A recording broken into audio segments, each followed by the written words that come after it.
함께 은혜 나눌 말씀은 요한복음 7장입니다. 14절에서 24절 말씀입니다. 요한복음 7장 14절에서 24절 말씀 같이 읽도록 하겠습니다. 같이 읽겠습니다. 14절부터 같이 읽겠습니다. 이미 명절의 중간이 되어 예수께서 성전에 올라가사 가르치시니 유대인들이 놀랍게 여겨 이르되 이 사람은 배우지 아니하였거늘 어떻게 그를 아느냐 하니 예수께서 대답하여 이르시되 내 교훈은 내 것이 아니요 나를 보내신 이의 것이니라. 사람이 하나님의 뜻을 행하려 하면 이 교훈이 하나님께로부터 왔는지 내가 스스로 말함인지 알리라. 스스로 말하는 자는 자기 영광만 구하되 보내신 이의 영광을 구하는 자는 참되니 그 속에 불의가 없느니라. 모세가 너희에게 율법을 주지 아니하였느냐? 너희 중에 율법을 지키는 자가 없도다. 너희가 어찌하여 나를 죽이려 하느냐? 무리가 대답하되 당신은 귀신이 들렸도다. 누가 당신을 죽이려 하나이까? 예수께서 대답하여 이르시되 내가 한 가지 일을 행하매 너희가 다 이로 말미암아 이 상이 여기는도다. 모세가 너희에게 할례를 행하였으나니 그러나 할례는 모세에게서 난 것이 아니요 조상들에게서 난 것이라. 그러므로 너희가 안식일에도 사람에게 할례를 행하느니라. 모세의 율법을 범하지 아니하려고 사람이 안식일에도 할례를 받는 일이 있거든. 내가 안식일에 사람의 전신을 건전하게 한 것으로 너희가 내게 노여워하느냐? 외모로 판단하지 말고 공의롭게 판단하라 하시니라. 아멘. 오늘 제목은 한 가지 일을 행하라 라고 하는 제목으로 주제로 말씀의 은혜를 나누도록 하겠습니다. 오늘 본문은 유대인들이 예수님께서 성전에서 가르치시는 것을 보고 깜짝 놀라서 예수님께 시비를 겁니다. 예수님이 갈릴리 출신이고 또 배운 바도 아닌 문맹이고 또 자신들이 천시하는 그 유대인들이 같은 유대인이라고 하더라도요, 같은 하나님을 믿는 같은 신앙의 공동체라고 하더라도 유대인들은 상당히 갈릴리 출신들을 무시했어요. 지리적으로도 북쪽에 있고 또 유다 예루살렘 같은 경우는 도시이기도 하기 때문에 그런 여러 가지 이유, 또 갈릴리 출신들은 불신앙인이라고 생각을 했던 경향이 많아요. 왜냐하면 그 북쪽 지역에 사는 사람들, 그러니까 유대인들의 입장에서는 두 지역 출신들을 싫어하는데 가장 싫어하는 지역 사람들이 사마리아인들, 사마리아 지역에 사는 사람들, 다음으로 갈릴리 사람들인데 예수님이 거기 출신이라는 거예요. 그러니까 출신만 가지고 예수님의 성전에서의 가르침에 받아들이고 싶지가 않은 거예요. 배운 바도 없고 저 사람이 목수의 아들이고 갈릴리 출신인데 이런 말을 전한다고 놀란 거예요. 이렇게 시비를 걸자 예수님이 자기가 행한 한 가지 일을 그것을 보고 판단하라. 공의롭게 판단하지 트집잡지 말라라고 오늘 이렇게 말씀을 하십니다. 그래서 오늘 본문은요, 우리가 무엇에 집중하고 무엇을 행하여야 할 것인지를 가르쳐 주시는 말씀이라고 할 수가 있는데 오늘 이것을 살펴보고 함께 은혜 나누기를 원합니다. 오늘 본문은 예수님께서 유대인들의 명절 중에 한 절기, 그 초막절인데 이 초막절을 다른 말로 장막절이라고 하거든요. 한 해의 추수를 마치고 난 일주일, 그 후로부터 일주일 동안 하나님 앞에서 기뻐하는 날이에요. 이 날은 어떤 날이냐면 하나님께서 애굽에서 출애굽 시켜가지고 장막에 그들이 이제 장막을 치면서, 오늘로 얘기하면 텐트를 치면서 40년 동안 생활을 하잖아요. 이것을 생각하면서 우리가 무사히 하나님의 은혜로 말미암아 이렇게 살았구나라고 하는 그러한 절기를 생각하게 하는 그런 일주일 동안의 기간인데, 이 절기쯤에 예수님께서 설교를 하신 거예요, 성전에서. 근데 이전에 7장 초반부에 보면은 예수님의 형제들이 이렇게 얘기합니다. 아니 사람들은 다 대중의 인기를 모으려고 많은 사람들이 있는 곳에 명성을 높이려고 그곳에서 드러내놓고 일을 하는데 형님도 명절인데 예루살렘에 좀 올라가십시오 라고 하는 말이 있어요. 이 당시만 해도 예수님의 형제들은 예수님을 믿지 않았던 그런 상황이에요. 그러나 예수님은 그 형제의 말을 즉각적으로 수용하지 않고 때를 늦추어서 이제 나중에 이렇게 올라가시죠. 그리고 그 시간의 중반쯤 된 거예요. 오늘로 얘기하면 일주일 정도, 한 수요일쯤 된 것 같아요. 예수님께서 성전에서 하나님의 말씀을 전하니까 많은 사람들이 이미 수군거렸는데 예수님이 가르치시는 것을 보고 또 한 번 놀랍니다. 예수님께서 지금까지 행해왔던 일들을 보면 가나의 혼인잔치, 또 니고데모를 만나서 뭐 고친 거듭남에 대해서 이야기한 일, 또 직전에는 38년 된 베데스다의 병자를 고쳤다고 하는 사실을 알고 있는 상황이에요. 이 기적을 행한 것도 놀랄 만한 일인데 예수님께서 말씀을 전하시고 가르치는 것을 보고 문명인이어야 되고 또 무지하고 차별의 사람이어야 되는데 그 가르침에 놀란 것입니다. 그래서 오늘 예수님은 사람들이 아니 예수님이 배운 사람도 아닌데 어떻게 그를 아느냐고 이렇게 비웃는 것을 볼 수가 있는데 이 정반대되는 입장, 예수님 믿고 따르고 싶지 않은 사람들의 이 질문에 대해서 예수님은 그렇게 자기의 삶을 얘기하면서 자신은 한 가지 일을 행한다라고 그들의 시비에 대해서 반박을 합니다. 트집 잡지 말라는 것입니다. 그렇다고 하면 너희들은 모세의 후손이고 모세로부터 율법을 받았다고 하면서 모세가 전해준 대로 왜 살지 않느냐 이렇게 말씀합니다. 자신은 모세의 율법은 물론이거니와 하나님이 자신을 보내셨기 때문에 그 보내신 분의 뜻대로 행할 뿐이다. 그것이 한 가지 일이고 사람을 살리는 일이다. 이렇게 말씀을 하고 있습니다. 오늘 예수님은 이렇게 한 가지 일을 행하라고 자신이 그랬던 것처럼 유대인들을 향해서 권면을 합니다. 배운 대로 행하라. 그 한 가지 일이 무엇이냐? 하나님께 영광을 돌리는 것. 우리 집사님이 대표 기도하셨습니다만 우리가 어떤 삶의 현장이 있든지 뭐 정치인들은 그리고 이제 우리가 늘 제가 요즘 어떤 최근에 읽었던 책을 보면 하나님이 우리에게 원하신 것은 다양성이지 일치성이 아닌 사람들은 다 달라요. 쌍둥이도 다르고 지문도 다르고 성격도 다르고 우리의 생김새도 다르고 하나님이 남과 여를 창조하신 이유는 그냥 서로 도어라고 하는 존재, 다양성 속의 일치를 가리키는 거예요. 그러니까 어떤 면에서는 우리가 평생 살아가는 동안 죽을 때까지 정치인들 여나 야가 하나 되는 마음을 보지를 못할 것입니다. 그러니까 어쩔 수 없어요. 하나님은 다양하게. 그러나 그 다양성 속에서 일치를 찾는 것이 우리의 과제이라고 생각을 합니다.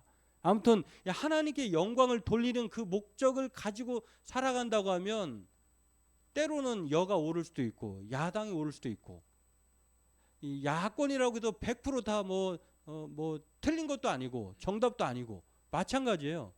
반대적인 측면에서도 예전에는 옳았던 것이 현재는 또 다르게 적용될 수도 있는 그러한 상을 보면서 무엇보다도 우리가 하나 된 그 생각을 가져야 하는 것은 예수님이 늘 해왔던 대로 아버지 하나님이 자신을 보내신 뜻을 행하는 것, 그 한 가지 일이 무엇이냐? 그것은 하나님께만 영광을 돌리는 일에 그렇게 살아오셨다라고 하는 것입니다. 그래서 오늘 이것이 옳다고 예수님을 말씀하셔요.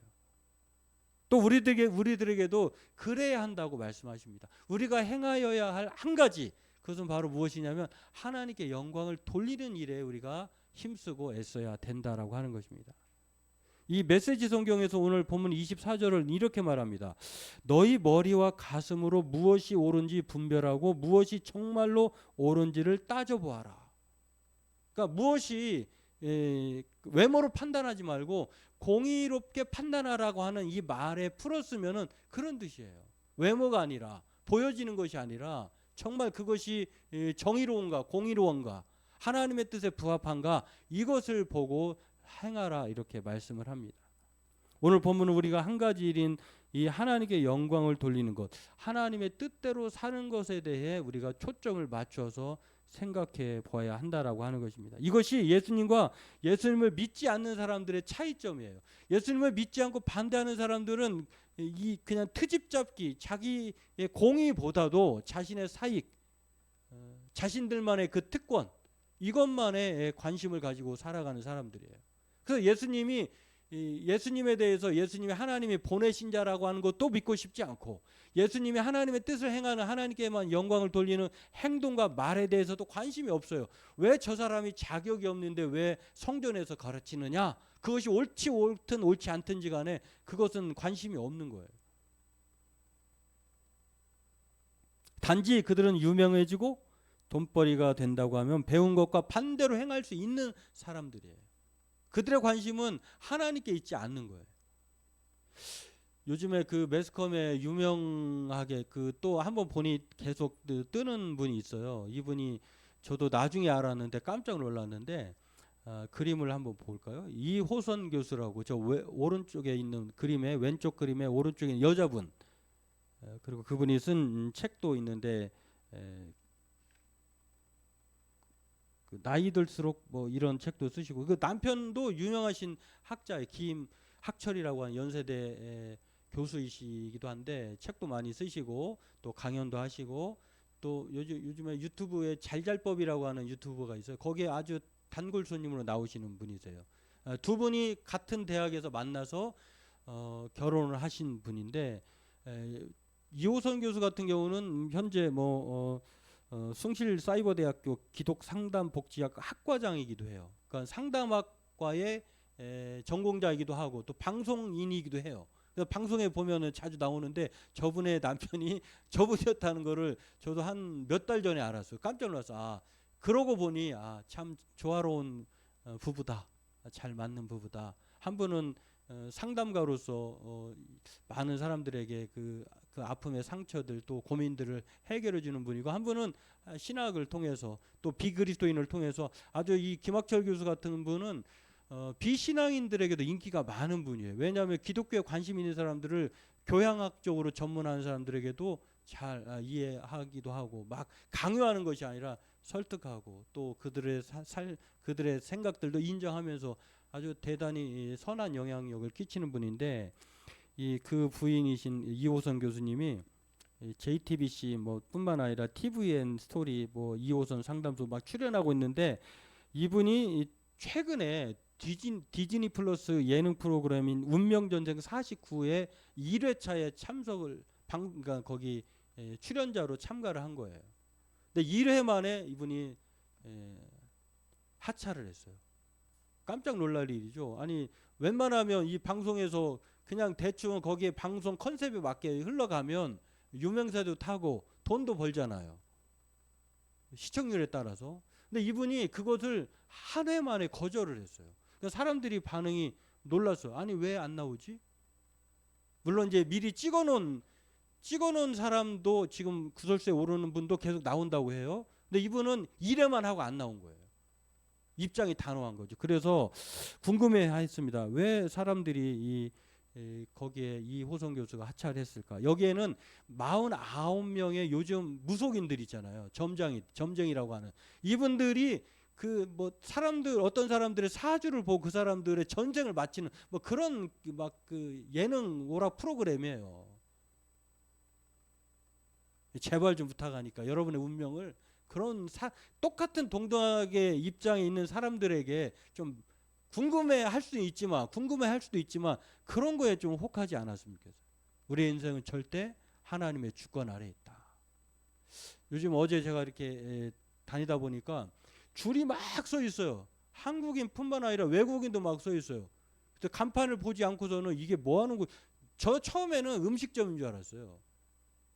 음식점인가? 왜 이렇게 뭔 맛집이 여기 있어 사람들이 쑥 서 있나 이렇게 지나가서 보니까 복권방이에요. 로또를 사기 위해서.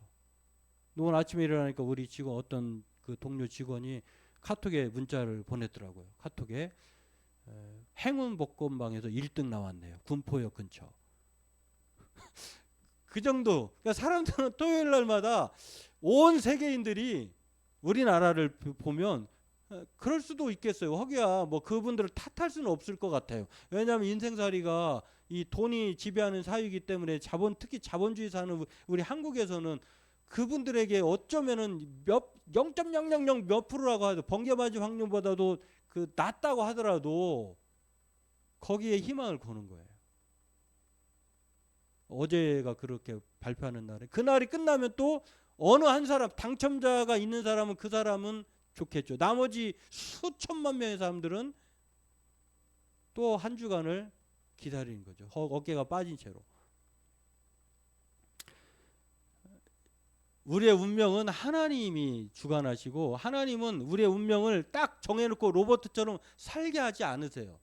우리의 전 인격을 하나님은 우리에게 허용하셨고 인도하시는데 그것을 뭐 궁금해하고 그렇게 또 뭐 거기 또 용하다고 하는 거 찾아가고 그런 것이 프로그램으로도 나오고 이호선 씨가 이렇게 이 교수님이 자기가 1회차 만에 하차한 이유를 사자성어를 먼저 띄웠습니다. 자괴지심. 이게 무슨 뜻이냐면 자기의 행동이나 생각 따위에 대해 스스로 부끄럽게 여기는 마음. 이게 자괴지심이라고. 그러니까 자기의 판단이 좀 창피하고 부끄러웠다라고 고백을 해서 이게 쉽지 않은 고백이에요. 그러면서 뭐라고 얘기했냐면 누가 뭐래도 저는 평생 기독교인입니다. 또 그보다는 짧지만 꽤 오래 상담을 했습니다. 그래서 하나님의 시선을 늘 의식하고 저와 함께 모든 내담자들을 위해 기도합니다. 이렇게 말을 했어요. 이 프로그램이 이제 그 무속인들 49명 가운데에 이제 그걸 여러 가지 이것들을 맞추는 것인데 그러면서 자기가 이것은 자기가 해야 할 프로그램이 아니었다. 하나님의 시선에서 보니 자기가 하차하는 것이 맞다라고 생각했다는 거예요.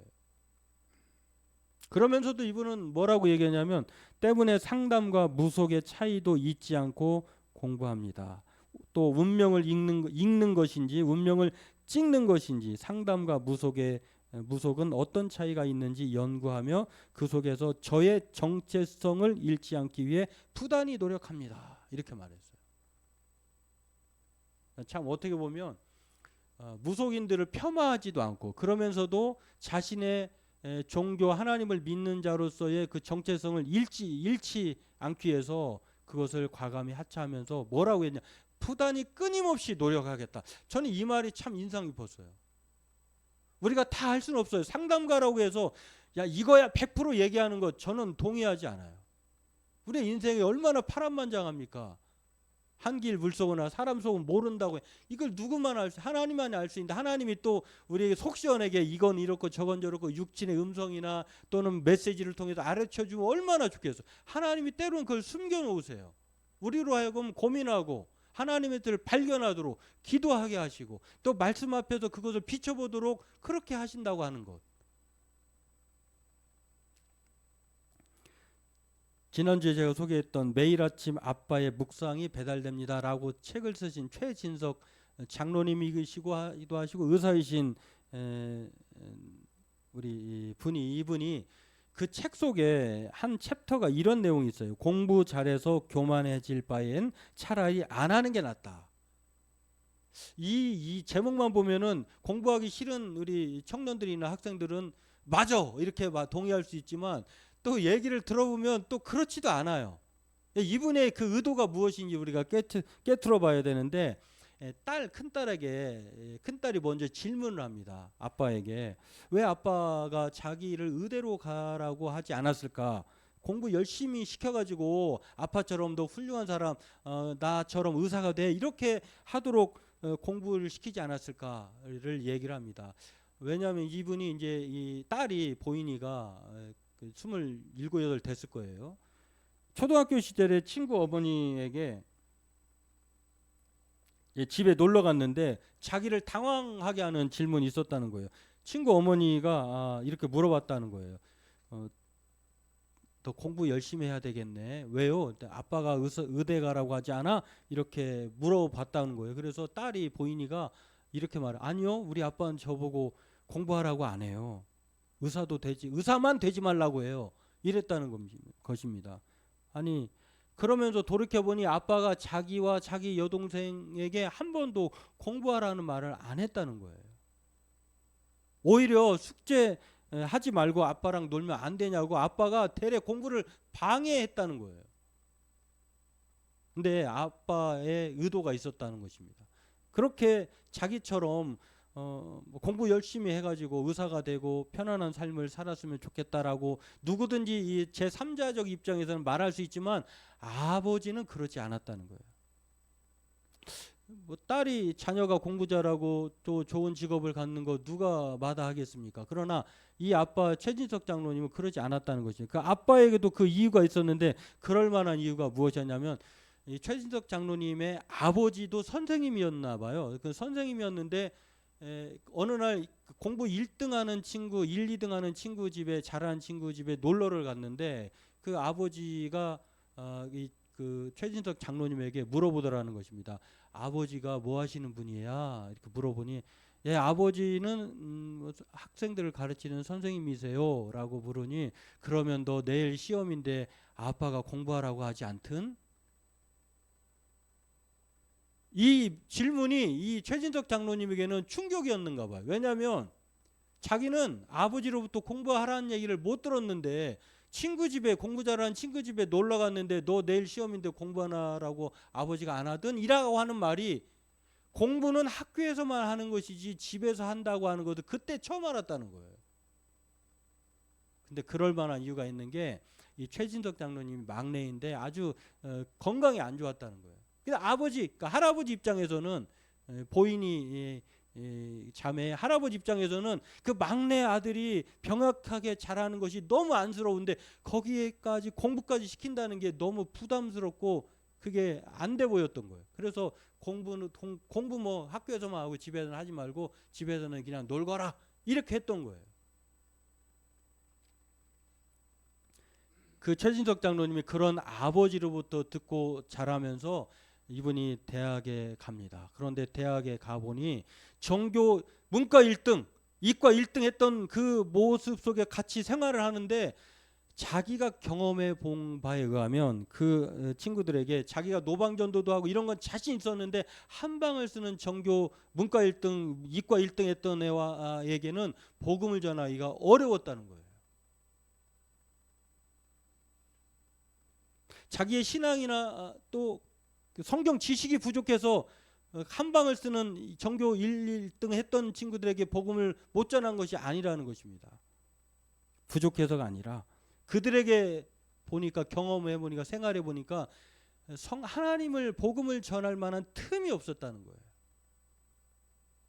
복음 없이도 잘 살 수 있다고 하는 자신감이 두 친구들에게는 충만했다는 거예요. 아, 예수님 필요 없어도 나 잘 살 수 있어. 내 힘으로, 내 능력으로. 그 정도로 인간의 본성이 악하다는 것을 이분은 아버지 최진석 장로님은 알았다는 것입니다. 인간의 본성이 무엇입니까? 자신의 공로가 조금이라도 들어가면 어떤 것을 성취하기만 하면 교만해지기 십상이라는 거예요. 그래서 딸에게 공부를 시키지 않은 이유는 공부해가지고 교만해질 바에는 차라리 하지 않는 게 낫다. 이런 생각에 입시 열풍이 그렇게 충만한 한국에서 유학을 공부시키지 않고 거기로부터 좀 자유로운 곳 중국으로 이분이 유학을 두 딸을 보낸 거예요.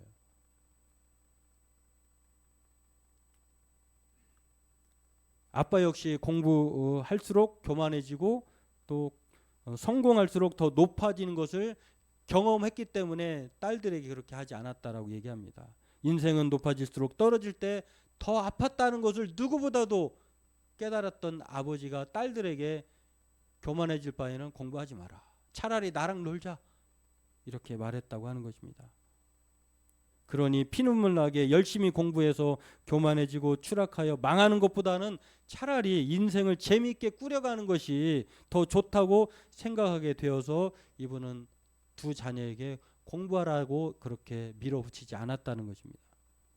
그럼에도 불구하고 이 두 딸은요 공부를 열심히 했어요. 열심히 공부하는 것도 누구보다도 알고 있는 게 아빠예요. 그런 너희에게 가르쳐 줄 수 있는 것이 이 아버지의 입장에서 무엇이었냐면 바른 목표로 공부하는 것에 대해서 가르치고 싶었다는 것입니다. 그러니까 공부를 교만해서 자기 잘났다고 해서 자기 그런 외형 확장을 위해서 하고 싶어 하지는 않았다는 것입니다. 그래서 이분은 공부해서 남 주냐? 이 물음표가 붙으면 자기 것이 되기 때문에 악착같이 공부하거든요. 이런 사람들의 특징이 무엇이냐면 자기 이익을 위해서만 공부하는 거예요. 공부해서 남 주냐라고 이 물음표로 반대로 생각하면 최진석 장로님의 입장에서는 남을 주기 위해서 공부하는 것은 바람직하다. 공부의 바른 목표가 이거라고 하는 거예요. 우리의 돈벌이도 마찬가지. 우리의 삶의 목적이 바로 내가 돈 버는 목적이 무엇일까? 공부하는 목적이 무엇일까? 내가 노력하는 이유, 목적이 무엇일까를 알게 하는 이 질문. 이 세상을 살아가는데 꼭 필요한 공부라면 남 주기 위해 공부하자라고 하는 이 철학을 가지신 분이 이분이에요. 물론 이 철학에 동의하는 분이 있을 수도 있고 그렇지 않은 분이 있을 수도 있어요. 세상을 이롭게 공부하고 또 이웃을 먹이기 위해 돈을 벌고 하나님 나라를 이루기 위해 머리와 마음을 쓰는 것이야말로 그 자녀가 되었으면 좋겠다고 하는 마음을 가진 아버지의 마음이 그렇게 표현되었다라고 하는 것입니다. 대신에 이 최진석 장로님은 이 두 자녀에게 어렸을 때부터, 지금은 뭐 있는지 모르지만 어린이 큐티라고 있었어요. 이걸 시켰다고 합니다. 오늘 본문은 우리에게 바른 인생의 목적을 제시합니다. 우리가 먹고 살고 공부하고 여러 가지 인간의 활동을 하는데 그 목적의 바른 목표가 무엇일까? 오늘 예수님께서도 이 겉모양만 보고 외모로 판단하지 말고 공의와 정의롭게 판단하라고 하는 것은 우리가 잘 아는 사무엘 선지자가 하나님으로부터 기름 부음을 받은 사람을 택하라고 했을 때에 우리가 잘 한 번쯤 들어본 사무엘상 16장 7절 말씀이에요. 사람이 외모로 판단하지 말고 중심으로 하나님은 보신다라고 하는 말씀이 기록되어 있는데, 하나님이 보시는 것은 무엇이냐면 외모가 아니라 마음의 중심이라고 하는 것인데 그것은 무엇이냐면 우리의 두 눈으로 보면 우리는 실수할 수 있어요. 우리의 시력이 아무리 뛰어나도 사람을 잘못 볼 확률이 있을 수 있어요. 그러나 하나님은 늘 어떤 마음으로, 하나님의 마음으로 사람을 보신다는 거예요. 저 사람이 말하고 행동하고 먹고 살고 하는 모든 것이 하나님 자신에게 영광을 돌리며 살고 있느냐, 요거에 하나님은 우리의 마음을 보신다라고 하는 그런 뜻이라고 하는 것입니다.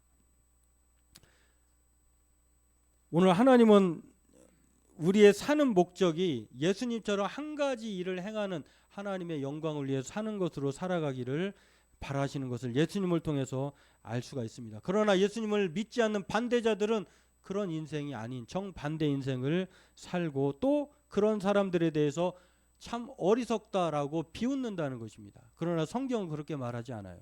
오늘 우리 또한 예수님께서 보여주시고 또 행동하시고 말씀하신 것처럼 저와 여러분들의 삶을 돌아보면서 하나님께서 우리에게 요구하신 것이 딱 한 가지인데 그것이 바로 하나님의 영광을 위해서 사는 것이구나 라고 하는 것들을 생각하면서 오늘 이 두 분을 소개한 것처럼 한 교수는 부단히 그 하나님의 시선을 의식하면서 노력하겠다고 하는 것, 또 인생의 공부의 목적이 바른 목적이 무엇인지를 자녀에게 그렇게 가르쳐주고자 했던 그 마음처럼 저와 여러분들도 그리스도인으로서의 이 정체성을 잃지 않기를 부단히 노력하는 그런 삶을 사는 저와 여러분들에게 주의 이름을 축원합니다. 기도하겠습니다. 하나님, 오늘 예수님께서 사람들은 외모를 보고 또 그렇게 살아가지만 그러나 오늘 공의를 보고 판단하라고 하신 예수님의 말씀처럼 오늘 우리가 삶의 목적이 하나님의 사람으로서 그 정체성을 잃지 않고 하나님께서 보내신 그 뜻대로 행하는, 하나님께만 영광을 돌리는 것에 우리의 삶의 목적을 두게 하여 주옵소서. 날마다 우리의 삶이 바로 이런 바른 가치관, 바른 신앙의 목표를 가지고 하루하루 믿음 안에 거하는 자로 늘 그렇게 살아가는, 그래서 하나님이 기뻐하시고 하나님 나라가 우리를 통하여서 이루어지는 복된 그러한 인생이 되게 하여 주옵소서. 감사하며 예수님의 이름으로 기도하옵나이다. 아멘.